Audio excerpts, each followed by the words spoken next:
గతంలో ఎన్నడూ లేనంతగా మెజార్టీ దిశగా పవన్ కళ్యాణ్ అనే బ్రేకింగ్ వార్త అంటోంది. మొదటి నుంచి కూడా పవన్ కళ్యాణ్ చెప్తూ వచ్చారు, గెలుపు ఓకే కానీ మెజార్టీ 1,00,000 ఓట్ల మెజార్టీ అని చెప్పారు. మరి 1,00,000 ఓట్ల మెజార్టీ వచ్చిందా లేదా ప్రత్యూష? రౌండ్స్ ఉన్నాయి కాబట్టి మేబీ వచ్చే అవకాశం ఉందేమో. ప్రస్తుతానికి 64,000 పైసలకు మెజారిటీతో దూసుకెళ్తున్నారు పవన్ కళ్యాణ్. ఓకే, సో ఇంకా అన్ని రౌండ్స్ కంప్లీట్ అయ్యేసరికి ఆయన అనుకున్న టార్గెట్ ఒక పండగ లాంటి వార్త. కొన్నేళ్ల కృషికి, కొన్నేళ్ల తమ నాయకుడి కృషికి, కొన్నేళ్ల ఎదురు చూపుకి ఇది ఒక అతిపెద్ద ఫలితంగా చూస్తున్నారు. ఇన్ఫాక్ట్ ఈ రోజు కూటమి ఈ స్థాయిలో ఇంత స్ట్రాంగ్ గా బిల్డ్ అవడానికి ప్రధాన కారణం పవన్ కళ్యాణ్ అనేది అందరూ ఒప్పుకునే విషయం. ఎలక్షన్స్ కి సంబంధించి Pawan Kalyan man of the match ఎన్నైనా ఇవ్వచ్చు ఇప్పుడు.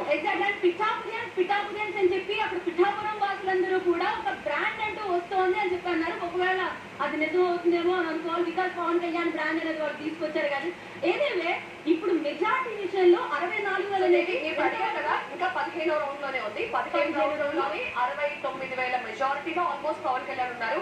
ఇంకా బహుశా ఇంకా 4-5 రౌండ్స్ ఉండుంటాయి. ఎగ్జాక్ట్ గా తెలియదు